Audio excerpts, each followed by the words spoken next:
আসসালামু আলাইকুম রহমতুল্লাহি ওবরকাতুহু।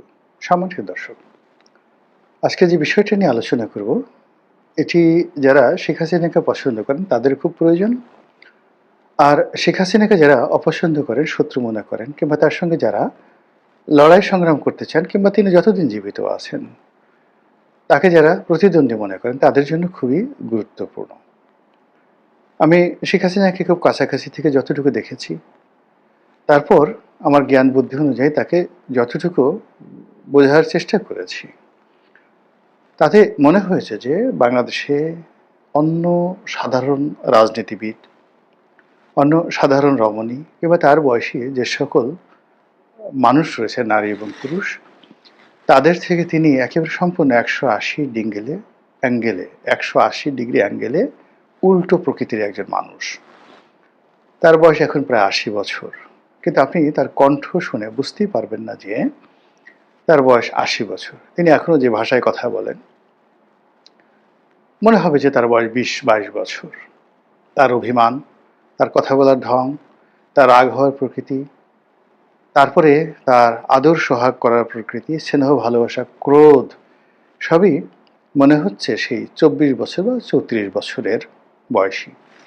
আমি এখানে 24 এবং 34 এই দুটো মানে সংখ্যা ব্যবহার করেছি। এর কারণ হলো 1971 সনে তার বয়স ছিল 24 বছর। আর 1981 সনে তিনি যখন বাংলাদেশে ফিরে এলেন, তখন তার বয়স হলো 34 বছর। তো 34 বছর বয়সে 1981 সনে তিনি যখন বাংলাদেশে এলেন, ঠিক তখন থেকে তাকে খুব ঘনিষ্ঠভাবে আমার দেখার সুযোগ হয়েছে। আর 1971 সনে তার বয়স যখন 24 বছর, তখন তার অবস্থা, মানসিক অবস্থা, এগুলো অনুমান করার, মূল্যায়ন করার যতটুকু চেষ্টা করেছি। আপনারা জানেন যে স্বাধীনতা যুদ্ধের সময় তিনি প্রেগন্যান্ট ছিলেন। তো 24 বছর বয়সী বা 23 বছর বয়সী একজন রমণী যখন প্রেগন্যান্ট থাকেন, যে কোনো মানুষই, যে কোনো নারী প্রেগন্যান্ট থাকেন, তার শরীর মনের উপর একটা নিদারুণ চাপ পড়ে, অস্বাভাবিক একটা চাপ পড়ে। তো স্বাধীনতা যুদ্ধের সময়টিতে তিনি প্রেগন্যান্ট ছিলেন। দ্বিতীয়ত, ওই সময়টিতে তার পিতা জেলখানাতে বন্দী ছিলেন। আমরা যারা আওয়ামী লীগ বিরোধী, তারা বঙ্গবন্ধুর সেই যে গ্রেপ্তার হওয়া নিয়ে নানা রকম কোষা রটনা করি। আমরা যারা মুক্তিযুদ্ধের বিপক্ষে শক্তি, আমরা বলার চেষ্টা করি যে ওই সময় বাংলাদেশে কিছুই ঘটেনি, সারা বাংলাদেশের দুধ এবং মধুর নহর প্রবাহিত হয়েছে। আমরা যারা আওয়ামী পরিবার বিরোধী বা আওয়ামী লীগের যে নেতৃত্বের শেখ পরিবার বিরোধী, তারা বলার চেষ্টা করি যে ওই সময়টিতে শেখ হাসিনা এবং তার পরিবার ক্যান্টনমেন্টের তত্ত্বাবধানে ছিলেন এবং তারা ক্যান্টনমেন্ট থেকে ভাতা গ্রহণ করে আরাম আয়েশে ছিলেন। কিন্তু ঘটনা কিন্তু তা নয়। বাস্তবতা হলো যে 1971 সনে যারা এই শহরে ছিলেন, যারা মুক্তিযুদ্ধ করেছেন, যতটুকু দৃশ্য আমরা চলচ্চিত্র, পত্রপত্রিকা এবং দেশি বিদেশি গণমাধ্যম এবং ওই সময়টাতে যে সকল প্রামাণ্য চিত্র এই বাংলাদেশের জহির রায়হানদের মতো লোকেরা তৈরি করেছেন এবং বিশ্বের বড় বড় টেলিভিশন কোম্পানিগুলো, বিবিসির মতো প্রতিষ্ঠান যে ডকুমেন্টারিগুলো তৈরি করেছেন, বিশ্বাস করেন এ যুদ্ধ ভিয়েতনাম যুদ্ধের চাইতে কোনো অংশে নির্মম ছিল না, কম নির্মম ছিল না। এখানে যেভাবে ধর্ষণ করা হয়েছে, যেভাবে মেয়েদেরকে তুলে নেওয়া হয়েছে এবং উলঙ্গ করে ফেলা হয়েছে প্রকাশ্যে, তারপর সেই উলঙ্গ মেয়েকে কাঁধে করে নিয়ে তারপরে মিলিটারিদের সামনে ওপেন প্রকাশ্যে ধর্ষণ করার জন্য ছেড়ে দেওয়া হয়েছে এবং উপর্যুপরি ধর্ষণ করে যেভাবে মেয়েদেরকে হত্যা করা হয়েছে, যারা এই মেয়েদেরকে সংগ্রহ করেছিল, যারা এই মেয়েদেরকে ধরে নিয়ে গিয়েছিল এবং মিলিটারি ক্যাম্পে যাদেরকে এই সকল মেয়েদেরকে উপহার দেওয়া হয়েছিল এবং সেই মিলিটারি ক্যাম্পে উপর্যুপরি মিলিটারির, পাকিস্তানি আর্মির ধর্ষণে মারা গিয়েছে, এরকম শত শত ঘটনা, নির্মম ঘটনার এই জমিন সাক্ষী। তো এই খবর যখন টেকনাফ থেকে তেঁতুলিয়া পর্যন্ত এরকম একটা ঘটনা, ধরুন আমাদের দেশে পূর্ণিমা সেই ধর্ষিতা হয়েছেন, কেউ আমাদের দেশে একটা অগ্নিকাণ্ড ঘটেছে এই জমানাতে, তো টেকনাফে ঘটনা ঘটে কিন্তু তেঁতুলিয়াতে মানুষের মনে আতঙ্ক তৈরি হয়। তো এই যে বাংলাদেশে, সারা বাংলাদেশে পাকিস্তানি বাহিনী লুটপাট করছে, রাজাকাররা আলবদর আর শামসরা ধরে নিয়ে যাচ্ছে এবং মেয়েদেরকে নিয়ে পাকিস্তান সেনাবাহিনীর সেই খেদমতে হাজির করছে। এ খবর জানার পর কোনো প্রেগন্যান্ট মেয়ে যার জীবন আছে তার স্বাভাবিকভাবে চালচলন করার কথা নয়। কিন্তু সেই 24 বছর বয়সেও তিনি সেই সময়টিতে দৃঢ়তা রেখেছেন এবং দৃঢ়তা রাখার ফলে অন্য মহিলা হলে মিসক্যারেজ হয়ে যেত, সেই গর্ভপাত হয়ে যেত, কিন্তু তার গর্ভপাত হয়নি। কাজেই তার দৃঢ়তা বোঝার চেষ্টা করুন। তিনি সজীব ওয়াজেদ জয়ের মতো একজন সন্তান তৈরি করেছেন। আপনারা যে যাই বলেন না কেন, সজীব ওয়াজেদ জয় তার এডুকেশন ব্যাকগ্রাউন্ড, তার রেজাল্ট আর যাই হোক না কেন, তার সমপর্যায়ের রেজাল্ট অন্য রাজনৈতিক দলের নেতৃবৃন্দের ছেলে মেয়েদের নেই। হার্ভার্ডে পড়া এত সোজা জিনিস নয়, স্বাভাবিক না। আমরা যারা পড়াশোনা করেছি, আমাদের ঢাকা বিশ্ববিদ্যালয়ে ভর্তি হতে যান বের হয়ে গেছে। তো হার্ভার্ড, অক্সফোর্ড, ক্যামব্রিজ এই সকল শিক্ষা প্রতিষ্ঠানে ভর্তি হওয়া, পাশ করা, কোর্স কমপ্লিট করা এত সোজা জিনিস নয়। তো সেই 71-এ জন্ম নেওয়া সজীব ওয়াজেদ জয়, শেখ হাসিনার গর্ভ হয়ে জন্ম নেওয়া Sajeeb Wazed Joy Harvard graduate. Anyway, তো ওই যে 24 বছর বয়সে তার যে দৃঢ়তা ছিল, তার যে সাহস ছিল, এটা 34 বছর বয়সেও তিনি সেটা দেখিয়েছেন। যেমন জিয়াউর রহমান সাহেব তাকে বললেন, এখন বিএনপি বলে, গর্ব করে বলে যে আমরা তাকে আহ্বান করেছি, আপনি আসেন, আমরা তাকে আসার অনুমতি দিয়েছি। তো যার বাপ মারা গেছে, মা মারা গেছেন, পুরো বংশ মিলিটারির হাতে মারা গেছেন, তাকে যদি কেউ আসতে বলে আর সাথে সাথে সেটা চলে আসবে, এটা যে খুব সহজ নয়, তা তো আপনার এখন জনাব তারেক রহমান সাহেবের স্বদেশ প্রত্যাবর্তন নিয়ে দেখতে পাচ্ছেন। তার মা বাংলাদেশে অসুস্থ, রাজনীতির এত বড় দল সারা বাংলাদেশ বলতে গেলে বিএনপি চালাচ্ছে, তারপর তিনি নিরাপত্তাহীনতায় ভুগছেন। তো সেখানে শেখ হাসিনা 34 বছর বয়সে তিনি দিল্লি থেকে জিয়াউর রহমান সাহেবের যখন প্রবল প্রতাপ, প্রবল ক্ষমতা, ঠিক সেই সময়টাতে বিশ্বাস করে হোক, বোকামি করে হোক, সাহস দেখে হোক, তিনি বাংলাদেশে এসেছেন। এবং সেদিন এয়ারপোর্টে যত লোক এসেছিল শেখ হাসিনাকে রিসিভ করার জন্য, ইতিহাস সাক্ষী, অত বড় সমাবেশ আর বাংলাদেশে দ্বিতীয়টি হয়নি ঢাকা এয়ারপোর্টে। যদি ভবিষ্যতে তারেক রহমান সাহেব আসেন, সেই রেকর্ড যদি মুছে যায়, সেটা বিএনপিরা গর্ব করে বলতে পারবে যে 1981 সনে শেখ হাসিনাকে রিসিভ করার জন্য আওয়ামী লীগের নেতাকর্মীরা যত সংখ্যায় গিয়েছিল, তো 81 সনের যে জনগোষ্ঠী ছিল তার সঙ্গে এখন যে জনগোষ্ঠী বেড়েছে সেটার সাথে সামঞ্জস্য রেখে সেই পরিমাণ লোক বা তার চেয়ে বেশি লোক যদি এয়ারপোর্টে যায়, বিএনপির জন্য অবশ্যই সুসংবাদ।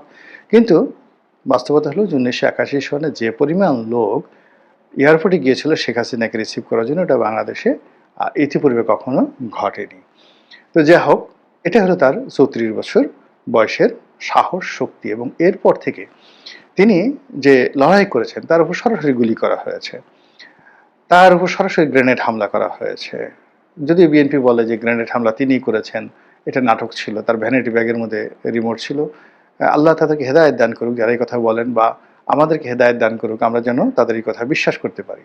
কিন্তু বাস্তবতা হলো যে চোখের সামনে ছোট্ট একটা ককটেল ফাটলে, টায়ার, রিক্সার টায়ার ব্রাস্ট হলে আমরা 3টা লাফ দিই। ট্রাকের যদি টায়ার ব্রাস্ট হয়ে যায়, পাশে কোনো মানুষ দাঁড়ানো থাকলে তার লুঙ্গি খুলে পড়ে যাবে, সঙ্গে সঙ্গে চিত হয়ে পড়ে যাবেন। তো সেখানে গ্রেনেড বিস্ফোরিত হবে আপনার পাশে, আপনি সুস্থ হয়ে দাঁড়িয়ে থাকবেন, এটা সাধারণ ঘটনা নয়, বিরাট ঘটনা।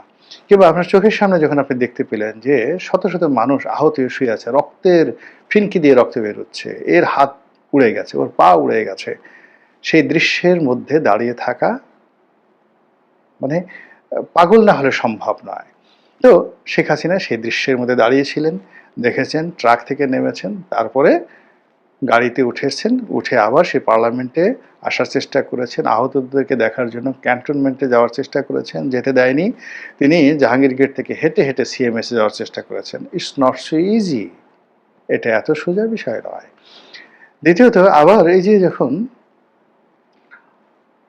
আগস্ট মাসের 5 তারিখে তিনি গেলেন, হেলিকপ্টারে উঠলেন, এই দৃশ্য আপনি একবার কল্পনা করে দেখেন, এটা স্বাভাবিক নয়, অস্বাভাবিক একটা বিষয়। তো এই অস্বাভাবিক যে ক্যারেক্টারিস্টিক্স, এখন সেটাকে আপনি নেতিবাচক বলেন, ইতিবাচক বলেন, কিন্তু শেখ হাসিনা ওন ইট, তার এটা রয়েছে এবং এই শক্তি নিয়ে তিনি এখন দিল্লিতে আছেন। এবং দিল্লিতে থেকে তিনি এই যে তার যে সাহস, তার যে শক্তি, তার কৌতুক করার, মানে জাহান্নামে বসে হাসি পুষ্পের হাসি। আপনাদের মনে আছে যে আওয়ামী লীগ জমানাতে আমি খুব বিপদে পড়েছিলাম একটা গল্প বলে, সৈয়দ আবুল হোসেনের দৌড় দিয়ে মন্ত্রী হলেন এই গল্প বলে। তো তখন বয়স অল্প ছিল, এখন হলে হয়তো সেই গল্প বলতাম না, কিন্তু সেই গল্প যখন বলেছিলাম তখন আমার একেবারে স্থির বিশ্বাস ছিল যে এই গল্প শুনে আবুল হোসেন সাহেব বিব্রত হবেন, কিন্তু শেখ হাসিনা খুশি হবেন। এবং তিনি সেই কতটা খুশি হয়েছিলেন বা হননি সেটা এখন, যেহেতু তিনি দেশের বাইরে, আমি এই কথা বলে বিব্রত করতে চাই না, কিন্তু গল্পের যে প্রেক্ষাপট সেটা হলো ঘটনাটা সত্য। এবং তিনি, ওবায়দুল কাদের, সাবের হোসেন চৌধুরী, তারা সবাই চায়না সরকারের আমন্ত্রণে একবার বেড়াতে গিয়েছিলেন এবং শেখ হাসিনা নিজের মুখে আমাকে বললেন একেবারে পার্লামেন্টারি কমিটির বৈঠকে, আমি সেই গল্প বলতে গিয়ে ওটাকে একটা লেকের পাড় বর্ণনা করেছিলাম, যে ওটা ওয়েস্ট লেক, হ্যানজো প্রভিন্সের ওয়েস্ট লেকে পাড়ে এই দৌড় প্রতিযোগিতা হয়েছিল। তখন তিনি আমাকে বললেন যে তুমি এরকম একটা গল্প বলবা, আমার সাথে আলাপ করে বলবা না? ওটা তো লেকের পাড় ছিল না, ওটা একটা স্পোর্টস স্কুল ছিল, এটা ক্রীড়া শিক্ষা প্রতিষ্ঠান ছিল। তো সেখানে গিয়ে আমি এই দৌড় প্রতিযোগিতার আয়োজন করেছিলাম এবং সেখানে তো আবুল হোসেন ফার্স্ট হয়নি, সেখানে আমার জানা মতে সাবের হোসেন চৌধুরী ফার্স্ট হয়েছিল। তো দৌড়ে যদি কেউ ফার্স্ট হয় তাহলে তাকে মন্ত্রী বানাতে হবে এরকম তো কোনো কথা নেই। যদি তাই হতো তাহলে তো আমি সাবেরকে মন্ত্রী বানাতাম, আমি কি সাবেরকে মন্ত্রী বানিয়েছি? তো এই কথা তিনি যখন বলছিলেন, সাবের হোসেন চৌধুরী একেবারে সামনে মাথা নোয়ায় তিনি বসেছিলেন। আবার তার পরের দিন এসে ওবায়দুল কাদের আমাকে বললেন, জনাব ওবায়দুল কাদের, যে রনি তুমি যে বলছো ঠিক আছে, আমাকে দৌড় দিতে বলছিল, আমি কিন্তু দৌড় ঠোড় দেইনি পার্লামেন্টে বসে। তো এই হলো শেখ হাসিনার সেন্স অফ হিউমার। আপনি এটাকে দুষ্টমি বলতে পারেন, বা তার দলের নেতাকর্মীদের সঙ্গে তার যে চ্যাটিং করার যে অভ্যাস, এরা যাই বলেন না কেন। আরেকটা ঘটনা বলি, যেটা বলে হয়তো শেষ করব। আব্দুস সামাদ আজাদ, তো তিনি আব্দুস সামাদ আজাদ, সুরঞ্জিত সেনগুপ্ত, এই দুজনের প্রতি ভীষণ রকম বিরক্ত ছিলেন। তাদেরকে সম্মান করতেন কিন্তু বিরক্ত ছিলেন। এর কারণ হলো এই দুজন প্রবীণ নেতা সিলেটের রাজনীতিতে ভীষণ রকম ঝগড়াঝাটি করতেন। যেভাবে সাইফুর রহমান কিংবা ইলিয়াস আলী ঝগড়াঝাটি করতেন, তার চেয়েও এই দুজনের ঝগড়াঝাটি ছিল প্রবল।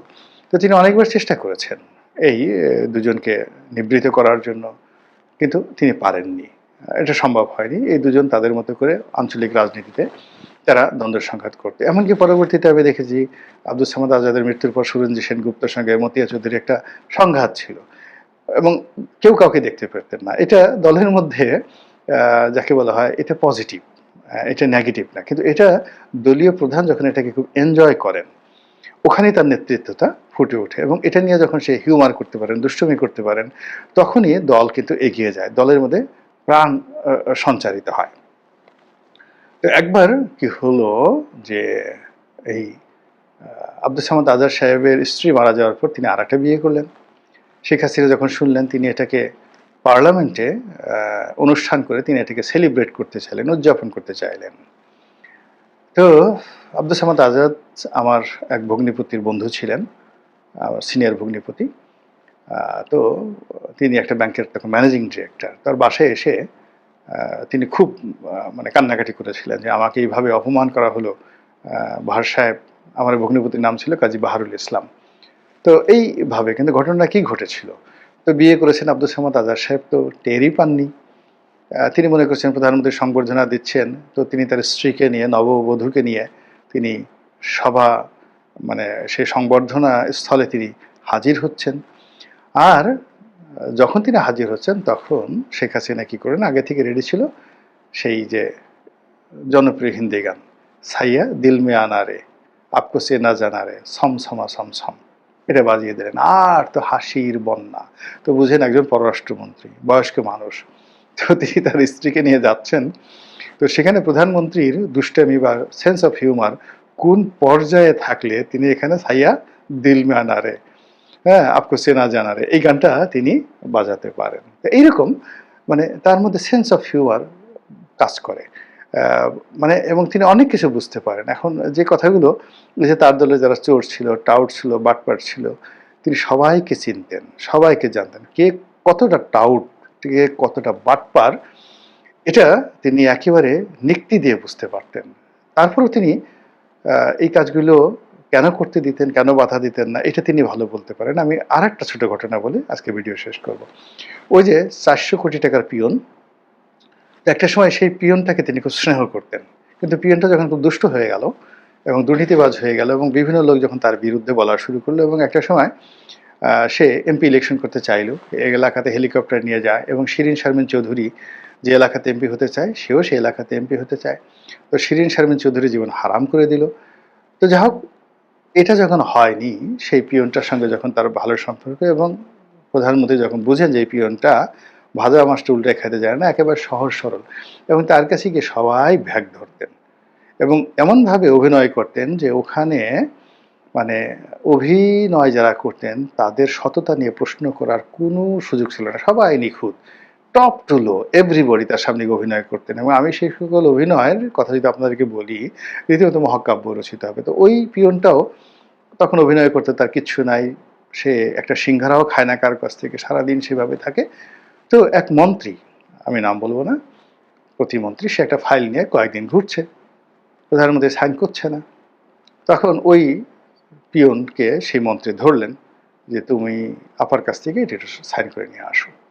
তো পিয়নটা যখন নিয়ে গেল তখন তিনি নরম হলেন, বললেন যে দেখ, ও তো এই ফাইল নিয়ে 3 দিন 4 দিন ঘুরতেছে, ও তো মালকুড়ি না পেয়ে, টাকা না পেয়ে এই কাজ করছে না, নিঃসন্দেহে ফাইলের মধ্যে ওর কোনো স্বার্থ আছে। তো যেহেতু তুই নিয়ে আসছিস, আমি করে দেবো, তো তোরে কয় টাকা দিবে একটু চুক্তি করে আয় যা। তো এরপর সেই পিয়ন আবার তার কাছে আসলো, বললো যে ভাই, আমার লাভ কি, আমি যে ফাইলটা সাইন করে নিয়ে আসবো, আমার কয় টাকা দেবেন বলেন। তো যাই হোক, এরপর মন্ত্রী তাকে বলছে যে ঠিক আছে, এই কয় টাকা দেবে। এরপরে পিয়ন সেখানে গেছে, ফাইল বের হয়ে চলে আসছে। তো এভাবে in a way Sheikh Hasina তার দলকে চালিয়েছেন এবং এখনো চালাচ্ছেন। এইভাবে তিনি অনেক কিছু বুঝতেন। এইভাবে জীবনের প্রতিটি স্তরে তার হিউমার ছিল, সেন্স অফ হিউমার ছিল, এবং এখনও সেই সেন্স অফ হিউমার তার কাজ করছে। এই যে তিনি যে টুস করে ঢুকে পড়ার কথা বলছেন, আমি আসছি, আমি তালিকা করছি, আমি খুব কাছাকাছি আছি। আবার কেউ কেউ এমন সন্দেহ প্রকাশ করছেন যে ঘোড়ার ডিম তিনি বাংলাদেশের মধ্যে আছেন কিনা আল্লাহই জানে, সীমান্ত পাড়ি দিয়ে কবে বাংলাদেশের মধ্যে ঢুকে গেছেন কে জানে। তো এই যে কনফিউজ তৈরি করা, প্রতিপক্ষকে ভয় দেখানো, আতঙ্ক দেখানো, তাদেরকে মুহূর্তের মধ্যে স্থানচ্যুত করে দেওয়া, এটাই হলো শেখ হাসিনার রাজনীতির অন্যতম বৈশিষ্ট্য। এবং এই রাজনীতির যে বৈশিষ্ট্য, এটি ৭১ সনে যেভাবে ছিল, ৮১ সনে যেভাবে ছিল, ৯১-তে যেভাবে ছিল, ঠিক ২০০১-এ যেভাবে ছিল, প্রতি ১০ বছর পর পর এখন ঠিক সেভাবেই আছে, একটু ১৯-২০ হয়নি। মহান আল্লাহ আমাদের সবাইকে হেদায়েত দান করুন এবং হেফাজত করুন। আসসালামু আলাইকুম ওয়া রাহমাতুল্লাহি ওয়া বারাকাতুহু।